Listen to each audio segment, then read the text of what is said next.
Oke, halo guys. Dalam video ini saya ingin membahas tentang sukses itu apakah butuh skill atau butuh hoki. Oke, kalau misalnya ditanyanya skill atau hoki atau keberuntungan gitu ya, ya mungkin ada yang jawab ya perlu dua-duanya. Nah, tapi di antara dua-duanya ini mana sih yang lebih menentukan? Apakah perlu skill atau kemampuan ataukah perlu hoki keberuntungan? Mana yang lebih dominan? Karena kalau saya baca buku-buku dari orang-orang tersukses di dunia dalam bisnis ya, ada Bill Gates, ada Warren Buffett, ada Jeff Bezos, ada apa namanya, siapa yang paling kaya sekarang tuh Elon Musk, dan banyak lagi yang orang-orang yang saya baca gitu ya.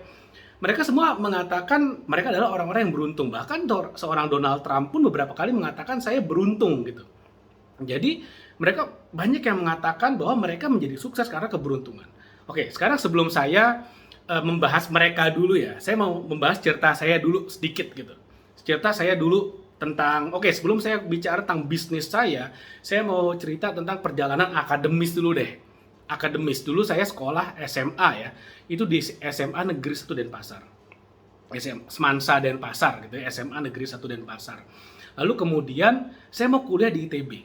Tapi waktu saya di Semansa, waktu saya di SMA, itu saya selama SMA saya selalu ranking terakhir di kelas. Bayangin, ranking terakhir di kelas. Selalu, nggak pernah nomor 2 dari bawah, nggak pernah. Selalu nomor 1 dari bawah, selalu always gitu. Lalu kemudian saya bisa masuk ITB, kuliah di Institut Teknologi Bandung, tanpa sumbangan sukarela. Sumbangan sukarela saya nol. Jadi murni karena tesnya bagus, ya udah saya keterima. Pertanyaannya gimana kok bisa seorang siswa SMA yang ranking terakhir tapi bisa kuliah di salah satu kampus terbaik di Indonesia? Apakah hoki, apakah skill? Nah, saya mau cerita. Lalu kemudian waktu saya di ITB, ya apa namanya, saya berteman dengan orang yang paling pinter di jurusan di angkatan saya. Temenan baik. Kok bisa temenan baik? Karena ternyata si orang ini yang paling pinter ini kalau pulang itu searah sama rumah saya. Jadi saya sering pulang bareng dia. Karena sering pulang bareng, akhirnya ya teman dekat. Karena teman dekat, akhirnya belajar bareng, saya bisa lulus dari ITB. Oke, itu yang apa namanya, yang kedua. Yang ketiga, waktu saya S2, saya kuliah di Amerika. Saya temenan dengan satu orang India yang paling pinter di jurusan saya di angkatan saya. Temenan dekat gitu kan, karena apa, temenan dekat, akhirnya belajar bareng, akhirnya saya lulus, akhirnya saya bisa lulus. Bahkan waktu saya nulis tesis semua itu bareng-bareng aja semuanya ngerjainnya. Nah, akhirnya karena saya bisa berteman dengan orang-orang yang terbaik, terpinter, akhirnya saya bisa lulus dari S2. Oke, sekarang balik lagi ke SMA saya ya, yang dulu saya ranking terakhir. Kok saya bisa? Karena saya tiba-tiba, nah ini tiba-tiba nih ya, bicara tiba-tiba ya. Jadi ada hoki-hokinya gitu ya. Saya tiba-tiba pada saat saya mau ujian, saya bisa kenal, saya bisa temenan sama satu anak yang catatannya paling lengkap seangkatan. Wow, enggak, saya nggak bilang paling pintar, tapi yang catatannya paling lengkap. Jadi saya bener-bener belajar, saya nyalin catatannya dia, saya pelajari berulang-ulang, saya jadi paham apa yang saya lewatkan, kenapa saya bisa ranking terakhir, dan akhirnya ikut ujian dan saya bisa masuk di ITB.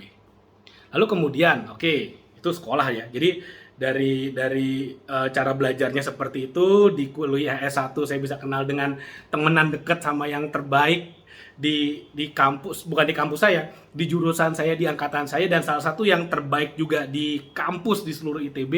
Lalu kemudian waktu saya S2, saya juga bisa temenan baik dengan salah satu yang terpintar di angkatan saya, di jurusan saya, dan akhirnya karena saya nempel terus sama yang terbaik, akhirnya bisa lulus. Jadi sebenarnya saya bukan lulus, tapi saya lolos gitu. Hoki, keberuntungan. Nah, sekarang saya udah mulai menggunakan kata hoki nih. Lalu kemudian waktu saya mulai menjalankan bisnis, saya mulai masuk ke dunia bisnis, saya mulai berkarir sebagai seorang entrepreneur. Saya ikutan kelasnya waktu itu, kelas Pak Tung Desem Waringin, jalan di atas api, yang train for firework trainers. Dan keberuntungan saya, hoki saya, lucknya saya, itu adalah ketika saya mengambil kelas tersebut, saya ada di angkatan, kebetulan pas angkatan tersebut kita lagi ada reuni dengan angkatan-angkatan sebelumnya, karena memperingati, kalau saya nggak salah, 10 tahunan apa batch kesekian itu saya lupa. Pokoknya itu memperingati, ada yang diperingati sehingga kumpul tuh alumni-alumni yang lama, yang dulu-dulu. Dan di sanalah saya bertemu dengan satu orang yang di kemudian hari akan jadi mentor saya, partner saya, sahabat saya juga. Kalau saya nggak ikutan batch itu, mungkin saya nggak akan ada di sini sekarang. Tapi karena saya ikutan batch itu, saya kenalan, sehingga akhirnya saya bisa ada di sini. Bisa berteman dengan beliau, bekerja sama dengan beliau, berpartner, bahkan sampai sekarang kita bersahabat, kita berteman baik. Dan beliau juga saya rekrut ke JCI Badung Bali dan mau gitu. Nah, kalau misalnya kita lihat ke belakang ini semua gitu ya, apakah ada faktor keberuntungan? Ada banget gitu. Ada pakai banget. Apakah ada faktor skill?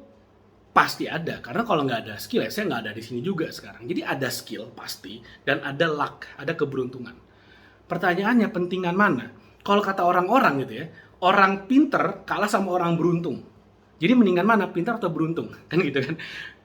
Lebih pentingan jadi orang pintar atau jadi orang beruntung? Nah sekarang gini, kalau kita bicara beruntung, yes, ketika ada di titik sekarang ya kita ngelihat ke belakang, dengan sangat gampang saya akan mengatakan saya orang yang sangat-sangat beruntung.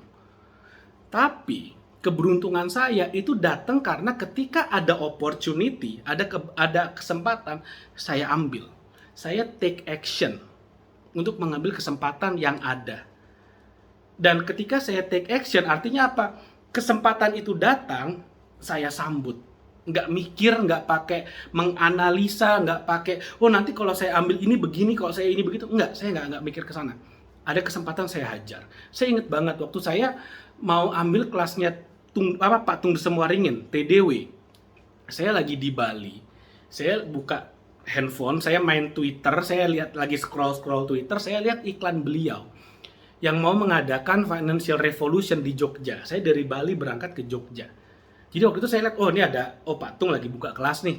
Oke, saya berangkat ke Jogja. Jadi ketika saya lihat ada opportunity-nya, saya ambil. Di Financial Revolution seperti biasa, kalau misalnya Anda pernah ikutan kelasnya Pak Tung ya, pasti tahu Financial Revolution ini ilmunya banyak, bagus banget, dan juga menjadi ajang dari TDW Resources untuk mempromosikan kelasnya mereka, yaitu yang breakthrough sama Train for Firewalk Trainers. Saya ikutan di sana. Saya take action. Ketika saya take action, saya belajar skillnya di sana. Ketika ada opportunity datang, saya ambil. Dan opportunity itu datang karena saya take action. Kalau saya tidak take action, saya tidak akan dapat opportunity. Ketika opportunity datang, saya ambil lagi opportunity-nya sehingga hasilnya meledak. Ada result. Ketika ada result, opportunity lebih banyak lagi datang. Dan di sanalah saya bisa take action lebih banyak lagi. Setelah itulah saya bisa ketemu dengan mentor-mentor saya seperti expert digital marketing nomor 1 se-Indonesia, Denny Santoso. Akhirnya saya bisa kenal dengan beliau karena bisnis saya udah grow, saya udah berkembang. Akhirnya saya punya resource untuk bisa ikutan kelasnya Denny Santoso. Waktu itu masih DMID. Saya ikutan kelasnya, lalu kemudian ketika ada mastermind saya ikut, dan dari sanalah akhirnya kita bisa berteman baik sampai sekarang. Akhirnya kenal beliau secara personal, dan ketika beliau, Denny Santoso, akhirnya mengumumkan di grup mastermind, di grup inner circle, mengumumkan, aku mau ke Amerika nih, mau ikutan seminar, ada yang mau ikut nggak? Saya japri langsung, aku mau ikut. Denny naik pesawat apa? Aku bareng nanti supaya bisa duduk sama-sama. Yaudah, beliau kasih itinerary-nya, lalu kasih tiketnya, lalu kemudian saya beli pesawat yang sama, naik bisnis, saya nggak peduli, hotel bintang 5 saya nggak peduli, saya sikat supaya bisa nempel sama yang terbaik di Indonesia. Berangkat bareng dari sana, ya kenal semakin dekat. Akhirnya banyak banget ilmu beliau yang saya adopsi dalam membangun bisnis saya. Jadi sekali lagi kesimpulannya, ya Anda yang simpulkan sendiri deh, mana pentingan skill atau hoki gitu ya. Kalau saya pribadi menyimpulkan ini, kalau saya pribadi ya saya bisa salah. Skill, effort kita akan memberikan kita skill dan opportunity. Effort kita sekali lagi akan memberikan kita skill dan opportunity. Ketika kita mau take action, skill kita akan bertambah, opportunity akan lebih banyak lagi. Ketika skill dan opportunity, ketika keterampilan dan kesempatan itu datang dan kita ambil, itulah keberuntungan. Makanya ketika kita bicara sukses adalah keberuntungan itu apa? Isinya kalau di breakdown itu adalah skill yang kita pelajari ketemu dengan kesempatan yang datang kepada kita. Semakin sering kita tampil, semakin sering kita maju, semakin sering kita terlihat, opportunity akan semakin banyak datang. Makanya buat saya sangat penting sekali. Mindsetnya adalah berusahalah bergaul dengan orang yang sukses. Berusahalah bergaul dengan orang yang sukses. Ketika ada seminar yang mahal, seminar berbayar, saya usahakan saya datang. Kenapa? Karena orang sekitar saya, atas, bawah, kiri, kanan saya, itu adalah orang-orang yang depan belakang, itu adalah orang-orang yang berbayar, orang-orang yang mahal. Saya ikutan mastermind yang harganya 80 juta. Kenapa? Karena saya mau bergaul dengan orang-orang yang omsetnya udah miliaran, puluhan miliar. Sesimpel itu.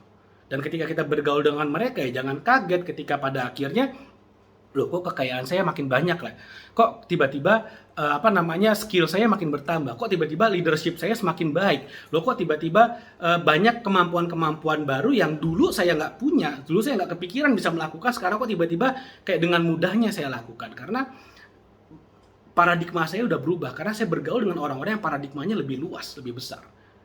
Di sanalah opportunity datang. Ketika opportunity datang, sekali lagi kita take action, itulah yang namanya keberuntungan.